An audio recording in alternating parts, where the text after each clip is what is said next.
Appreciate everyone being here, and I think we tried to create some research side of this mortality issue that we've been concerned about, and then to bring it maybe more to a practical and diagnostic level with Jeremy's presentation. I've got to try to pull it together as far as, the 25 years. It's not quite that long, but in reality, we've been here before. And Jeremy alluded to it, and so looking at some of these older papers, and it was interesting for me to go back. Dr. Jared Geiger was involved in this one. This was published in 2000, JSHAP, but the work was done earlier. Krista Irwin Goodell now was involved, and some of Steve Henry's group, plus John Dean, did an extensive database search at the time. So we've had some good information. Here's the period, 93 to 98. Looked at both PigChamp and pigtails at the time for the trends. And it was the same issue again as where we're at now, is that it was an industry concern. And so PIC tried to put together a good working group at that time to take a look at it. Think about 3.6 million parody records. I mean, it was a really good database search that Dr. Dean did. It was that larger study of 272 sows that were necropsied.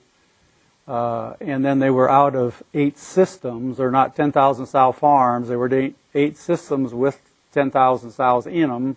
Then with mortalities that were greater than 12%. The postmortems took place from December 98 through June 99. And so the findings were sow mortality is influenced by many factors. Yeah. This is enlightening here.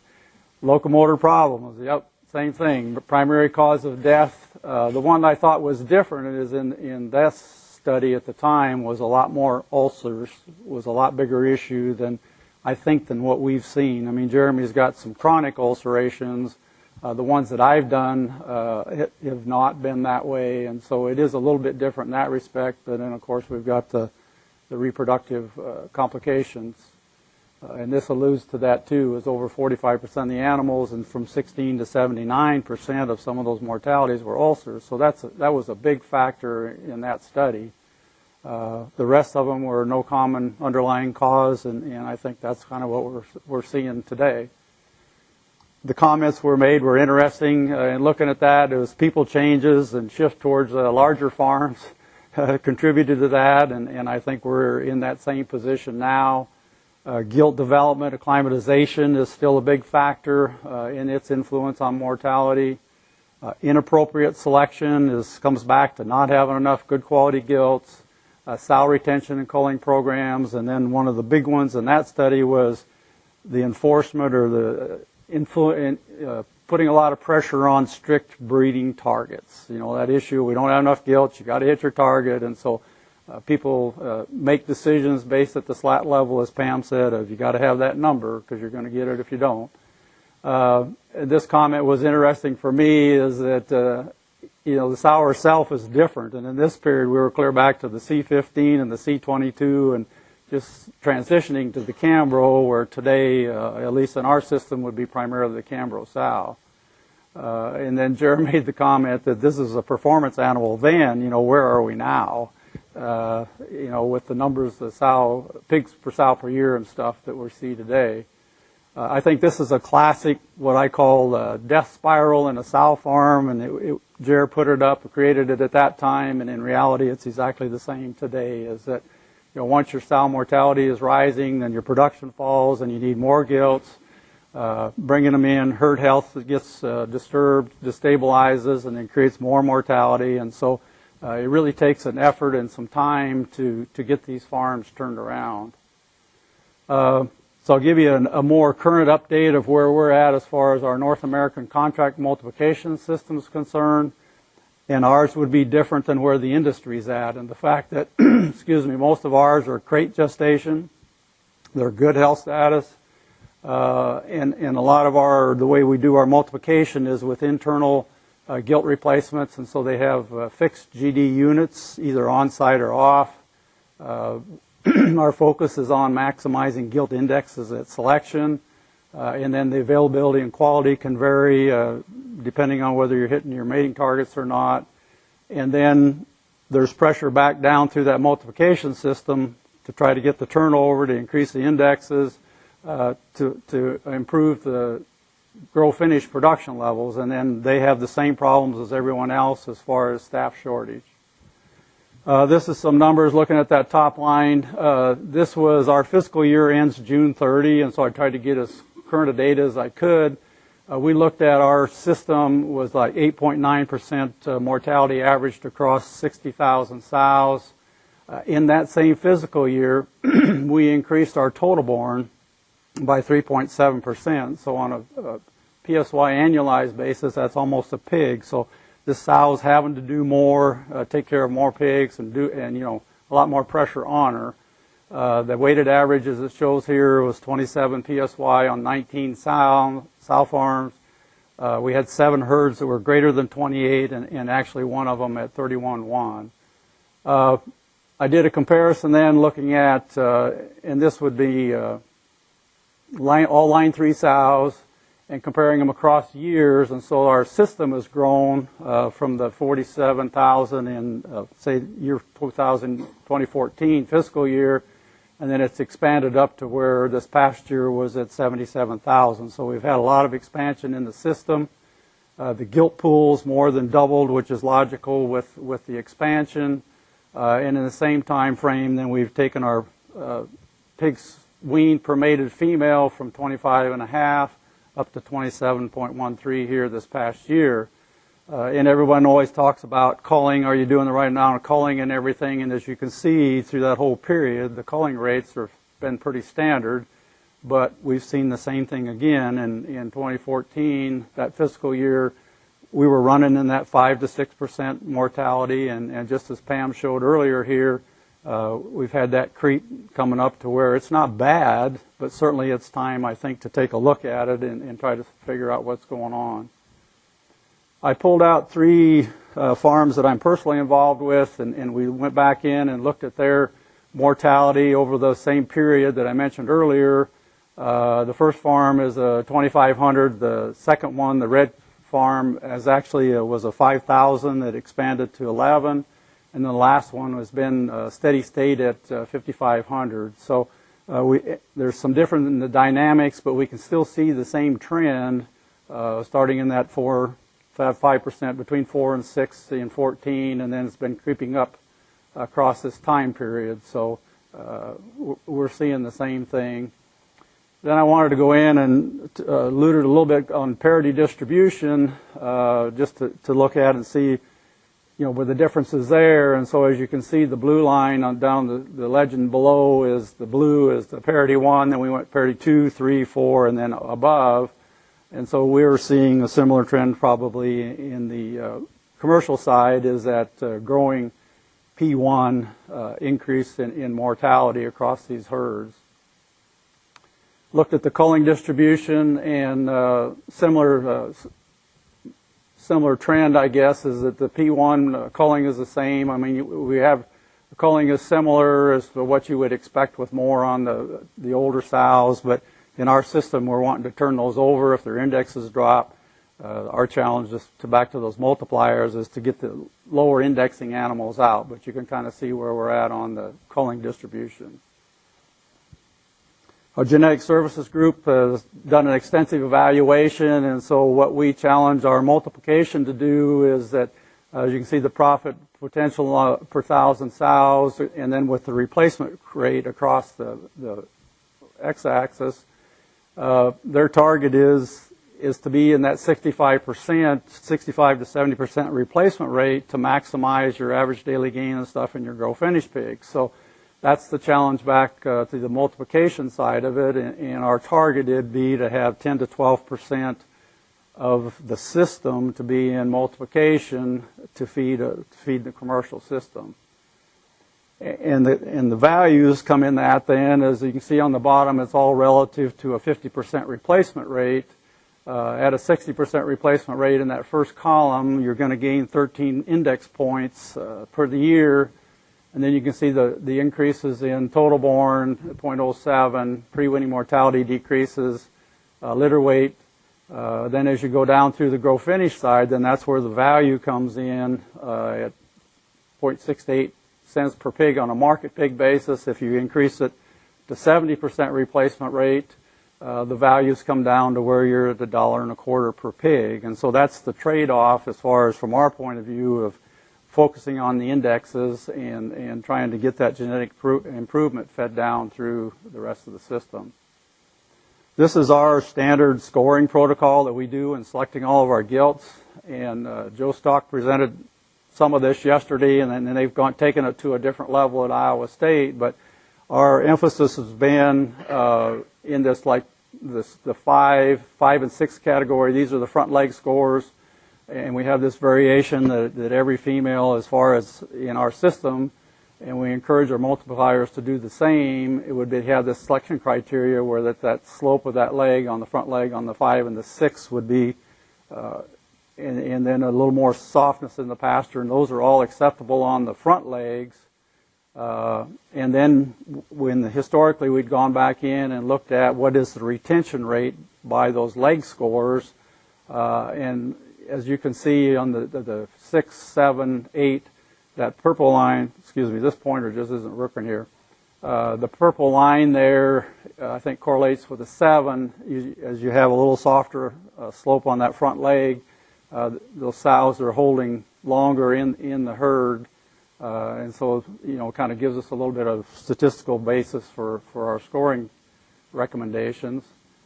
On the back legs, I think we've been through this historically in the past. It's a little stricter in looking at that scores of the 5 or the 6, a little bit straighter on the back end. And this was all based primarily, in the past, it's been based on the stall gestation, and so I think it's even more important today in the pen gestation just for them to be able to get around and handle the survival part of it. And here again, just looking at the survival retention rates, the 5 and the 6, they stay in the herd a lot longer, and so that's kind of why we're using those numbers. So, and then we wanted to present, as far as our selection criteria is concerned, the feet and legs is in the index in the bigger picture as a whole. And then we come back again at 23 weeks when we do that selection process, and it's a pass or fail at that point. You have to have those scores that were shown earlier to be able, no matter what your index is. And so I think part of the issue that I see in these herds that I've worked with is when you have internal multiplication, that emphasis isn't as great as what we would do at our level. And so we really try to encourage that. And then what we're doing today, we've been doing it probably the last 4 or 5 years, is that those animals are all selected at 23 weeks. And I think Joe had some really interesting research yesterday to show that there's a change in that structure after the first and second parody. And so we had been going back over the last few years and looking at our maternal line boars, going back into the stud and reevaluating those boars to be sure their structure is still okay. And so we will call if it does break down. But we do put a lot of emphasis on the feet and legs side of it. Teats are next, then weight. And then actually the index value that we select off of in our system is actually the last thing that we do. So we don't feel that we're putting overemphasis on the index, but certainly we are turning over the herd. And this would give you an idea of what we think selection weights should be at the different levels.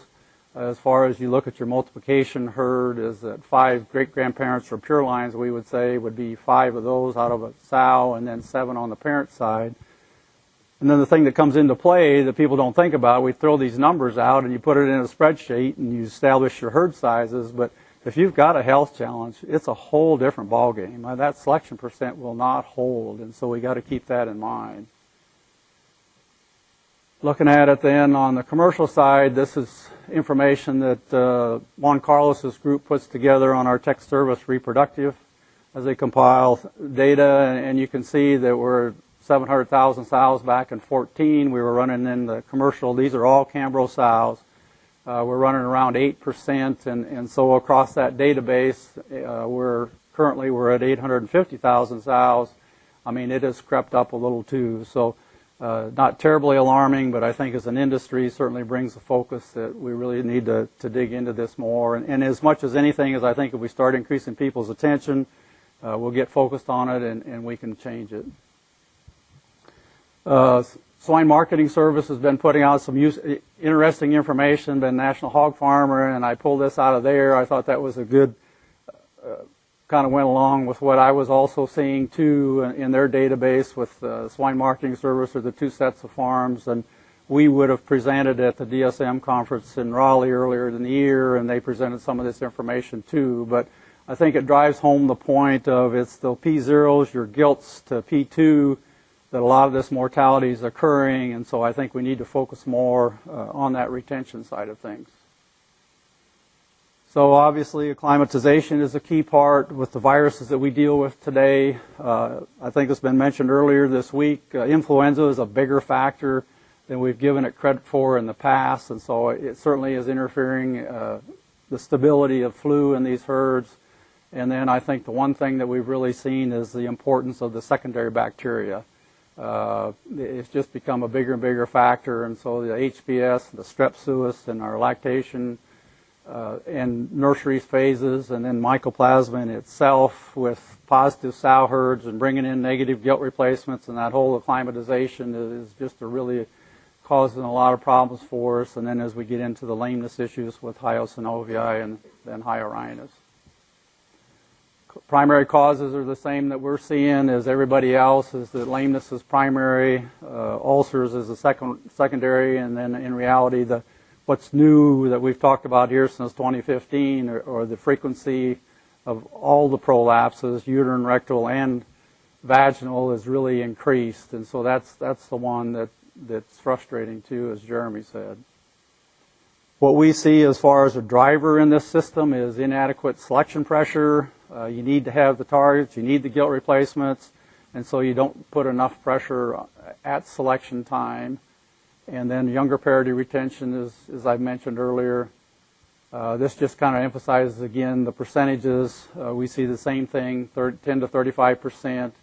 The group housing is a challenge. That's what's new to our industry, I think, in the last few years, and so the lameness becomes even more important in there.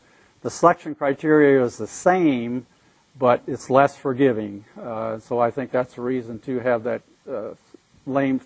structural lameness and stuff at the selection time to help that. And then you can see sow mortality in the U.S. perspective range from 5 to 20%. We use this as a schematic of how we think that internal multiplication should be set up, and it basically is a factor of 10 at each level. The PN herd, which would be your pure line matings, in our case would be like, say if you use the example 1,500, and then we focus on replacing those with the highest indexing females, go back into those pure line matings, and then you make your parent animals below that. And so that's how it feeds the system, and that's why it's so critical that on your PN level that your inventories are right, you're doing things right, and so it gives you an idea of the target size as far as at that PN level of 12%, or if you're in a disease-challenged herd, it needs to be maybe up to 15. The one thing that I see a lot of, and I threw this in, this is a wean to finish from our tech service group, but in reality, treating these gilt replacements as if they were market hogs, that's where we're getting in trouble. We're not giving them the space that they need, the feeder space, water availability, square footage, and so we need to change that focus in that internal multiplication program to give them what they need, and in turn I think that'll give us a better selection rate. So just the basic again, lower your selection criteria, leads you to breeding marginal gilts. In turn they don't stay in the herd, and so it's kind of a self-fulfilling decline or increased mortalities. These are examples that I've come across. These should not be selected as a gilt number one, but in reality shouldn't be bred either, But when you're under the gun for being able to hit mating target and you breed a foot like that and expect her to turn it out into a pen and survive that through till farrowing. These are the issues that we see as far as on the lameness side. So with the internal multiplication that I talked about earlier, this is, for our system, we've got flexibility and you're buying select weight gilts and stuff, but in an internal multiplication system, you got to have the inventory right, the parity structure. The individual animal care is a huge factor, and it's hard to get done if you don't have trained people and stuff.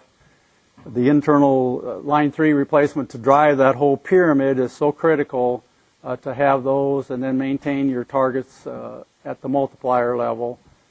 So these are the things that, as you're looking at that, we may set it up on a spreadsheet again. You set your breeding targets, but then if you're not paying attention, if you get into a pre-weaning mortality issue and you don't adjust that breeding target, or if you have some abortions and you don't adjust that target, then that feeds down through the whole system, and then pretty soon you're short of replacement gilts, and then you have to dip deeper into the quality of the animal that you're choosing. And so I think these are things that we need to be adjusting in that internal multiplication as things change throughout the year. So try to drive home the point that with customers that gilt replacements are their lifeblood for the whole system, and they need to be treated like it. That's why they need the space. Everything needs to be right with them, because you're driving your whole system off of the quality of those gilts in that multiplication system. So kind of the basic points again is having an adequate structure, adjusting targets, as I mentioned. Replacement gilts are not market hogs, same thing. Conservative selection criteria, have good quality selection. And then the whole thing is, like Pam said earlier, is to have enough time in training these gilts on electronic sow feeders, because some of the systems I've been in, the gilts come in at an older age. You've only got maybe 2 weeks to get them trained, and so that's that constant stress of banging through, trying to get them trained, trying to get them bred, and so it just puts a lot of pressure on their feet and legs, and then the quality of that animal. And then again, focusing on P1 retention, and then the prolapses, as I mentioned, is new. So it's kind of re-entering again as far as summary is concerned. Allow more time for training, reduce stress levels, quality. Kind of on the feeding area and stuff, the one thing that I see a lot of is not enough water spaces. And so our recommendation is one water source per 10 gilts or sows in the pen setting. And then in farms that have trough situation is allowing them to consume the feed, as mentioned earlier here, not to run that water so soon, because they only got a limited amount of feed to eat, and then if we hurry up and drop the feed, they don't get up and eat right away, and then you got to run the water and you just flush it down the trough. So it just creates challenges not only with water availability, but also maintaining that body condition. We've talked a little bit about here maximizing lactation feed intake. That's critical to maintain her body condition through lactation, as well as to provide milk to the piglets. And then again, P1 retention. And then the key part of this with having to go back into the pen setting is we really need to focus on feed intake after weaning to get the body condition back up to where we want to go back into the pens. So that's one that I see too. And then the whole key issue of being more aggressive with treating lame sows. And then two, following those out-of-feed events. I was glad to hear you say that, Pam, of watching that report and getting on those sows that are not eating, because I see systems that are not paying enough attention. If you're short of help, who's looking at that computer? Because then we just miss those ones that the sows are falling back, they haven't eaten in the ESF system. So, as far as looking forward, it's not going to get any easier. We know labor is going to be a problem. I think I'm glad to hear comments about your target on retaining employees. I thought that was fantastic. I've not heard anybody talk about that before. So, everyone knows that bottom tier is rolling in and rolling out, and so I know that Hordes have done a good job in training people and training their managers, and I think that's so crucial if we're going to improve the situation, we've got to look at employee retention overall, and then even to set the expectations correct for new ones coming in, focusing on more individual animal care, And then what we've talked about is, who's responsible for those treatments. And so to assign one person to be responsible for sure in the gestation area, that they go through and look for individual animals, treat them. And here again, Pam, I thought you made a really good comment about if you touch that sow, you've looked at her, you've got to be looking down. You had some really good comments today of good practical things that we need to do. And so, and then we're going to have to adjust to this group housing. I mean, we're going to have to get better. It's a husbandry issue, and I think we'll learn as we go along here. And then another part of it that concerns me that I don't know that we're giving enough thought to is that hoof and foot care. Certainly in the dairy industry, that's a big factor for them. They focus on it, and we try to focus or recommend it to people. But as you saw some of those hoof lesions and stuff before, I see a lot of excessive growth on the heels. We've got some farms that are putting in the Zenpro hydraulic lifts, trying to keep the feet trimmed up and stuff, because that's going to all help for survivability also.